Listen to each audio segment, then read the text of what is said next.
সুপ্রিয় দর্শক, আসসালামু আলাইকুম।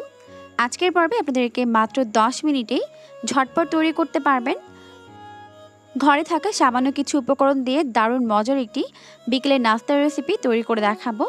আশা করছি আমার রেসিপিটি আপনাদের কাছে ভালো লাগবে।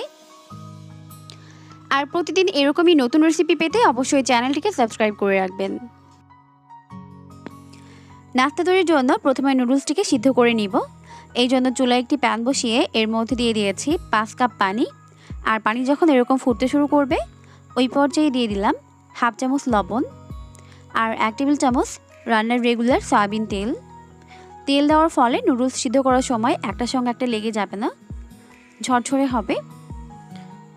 এখন এর মধ্যে দিয়ে দিচ্ছি নুডলস। আপনারা যে কোনো ব্র্যান্ডের নুডলস দিয়ে এই নাস্তাটিকে তৈরি করতে পারেন।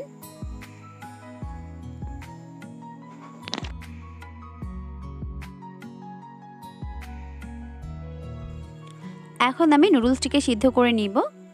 আর এই নুডলস সিদ্ধ হতে 2 মিনিটের বেশি সময় লাগে না।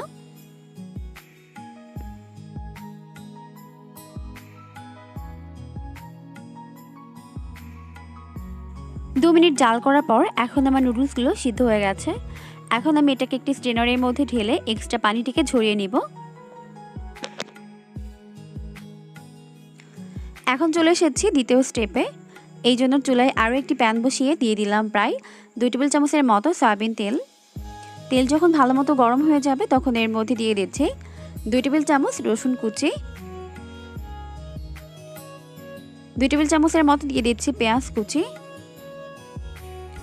আর দিয়ে দিচ্ছি 2 টেবিল চামচ কাঁচামরিচ কুচি। এখন এগুলোকে তেলের মধ্যে একটু ভেজে নিব।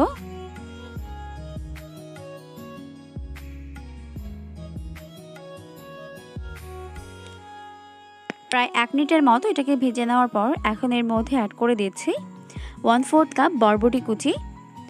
আপনারা এখানে চাইলে অন্য যে কোনো ভেজিটেবল অ্যাড করতে পারেন পছন্দ মতো। আমি এখানে বরবটি অ্যাড করেছি। এখন বরবটিটিকে এভাবে আমি 1 মিনিটের মতো একটু ভেজে নিচ্ছি। এরপর এর মধ্যে আমি অ্যাড করে দিচ্ছি 1 টেবিল চামচ সয়া সস, আর দিয়ে দিচ্ছি 2 চামচ টমেটো সস। এরপর উল্টে পাল্টে ভালো মতো মিশিয়ে নিচ্ছি। আর সয়া সসে কিন্তু লবণ থাকে, তাই অবশ্যই লবণটিকে বুঝে অ্যাড করবেন। আমি পরে এখানে লবণ অ্যাড করে নিব।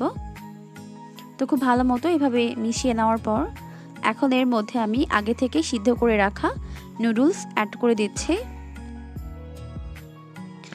হাফ চামচ লবণ, তারপর উল্টে পাল্টে সস আর সবজির সঙ্গে নুডলসটিকে ভালো মতো মিশিয়ে নিচ্ছি।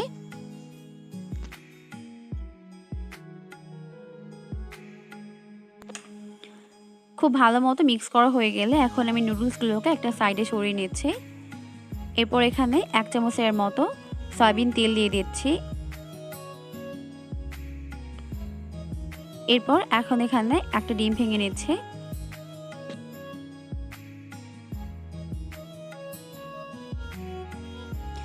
এরপর আমি এর উপর থেকে চিমটি পরিমাণে লবণ দিয়ে দিচ্ছি। তারপর ডিমটিকে আমি এভাবে ক্রাম্বল করে নিচ্ছি।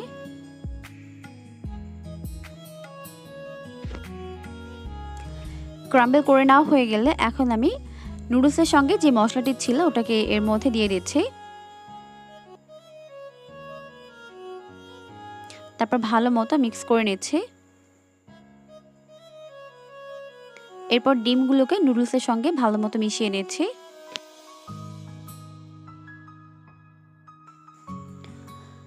ভালো মতো মিশিয়ে নেওয়া হয়ে গেলে এখন এটাকে আমি চুলা থেকে নামিয়ে নিচ্ছি। আর এখন চলে যাচ্ছি তৃতীয় স্টেপে। এই জন্য এখানে আমি নিয়েছি 6 পিস স্যান্ডউইচ ব্রেড। আর স্যান্ডউইচ ব্রেডগুলো কিন্তু তুলনামূলক বড় হয়। এখন আমি একটি সিজারের সাহায্যে ব্রেডের চারপাশে শক্ত অংশগুলোকে কেটে বাদ দিয়ে দিচ্ছি।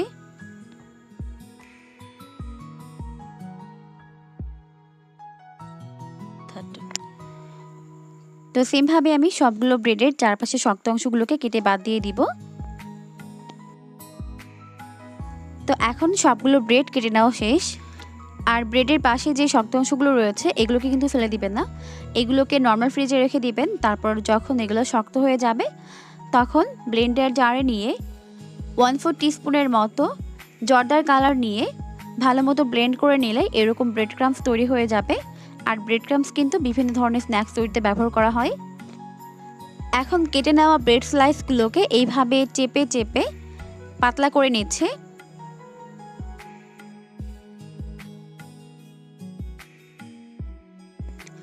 সবগুলো ব্রেড স্লাইস আমি সেম ভাবে চেপে চেপে পাতলা করে নিয়েছি।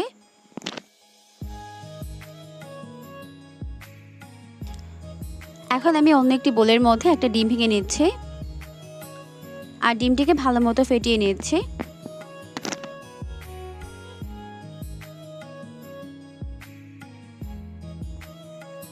এখন আমি এখানে একটি ব্রেড স্লাইস নিয়েছি, এরপর আগে থেকে তৈরি করে রাখা নুডলস এর মধ্যে দিয়ে দিচ্ছি। এইভাবে হাত দিয়ে একটু লম্বা আকৃতির করে দিচ্ছি। এরপর এখন চারপাশে একটু পানি লাগিয়ে নিচ্ছি।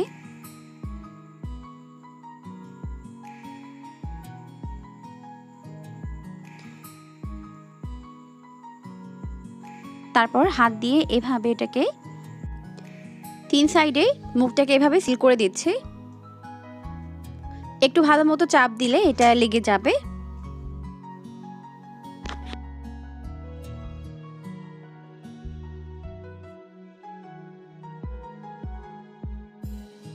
ব্যাস হয়ে গেছে। এভাবে আমি সবগুলোকে তৈরি করে নিব। সবগুলো তৈরি করে নেওয়া হয়ে গেছে। এখন চলে যাচ্ছি নেক্সট স্টেপে। এখন আমি একটি রোল একটি প্লেটের মধ্যে নিয়ে নিয়েছি আর যে ডিমটা ফেটিয়ে রেখেছিলাম ওটাকে রোলের উপর দিয়ে এভাবে লাগিয়ে দিচ্ছি।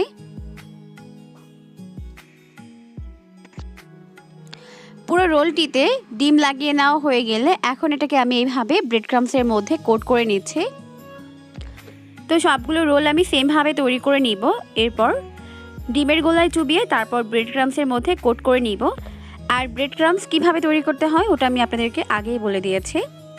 তো সেমভাবে আমি সবগুলো রোল তৈরি করে নিয়েছি। এখন চলে যাচ্ছে এগুলোকে ফ্রাই করে নেওয়ার জন্য। ফ্রাই করার জন্য চুলায় একটি প্যান বসিয়ে এর মধ্যে যথেষ্ট পরিমাণে তেল দিয়ে তেলটিকে ভালো মতো গরম করে নিয়েছি। তেল যখন ভালো মতো গরম হয়ে যাবে তখন এর মধ্যে এক এক করে নাস্তার শেপগুলোকে দিয়ে দিচ্ছি। আমি প্রথম ব্যাচে 3টা ভেজে নিব, বাকি পরের ব্যাচে আরও 3টা ভেজে নিব। আর এগুলোকে ভাজতে কিন্তু খুব একটা বেশি সময় লাগবে না, 2 থেকে 3 মিনিটের মধ্যে এগুলো ভালো মতো ফ্রাই হয়ে যাবে। যখন এটার এক পাশ ভাজা হয়ে যাবে তখন এটাকে উল্টে দিচ্ছি অপর পাশটিকে ভেজে নেওয়ার জন্য।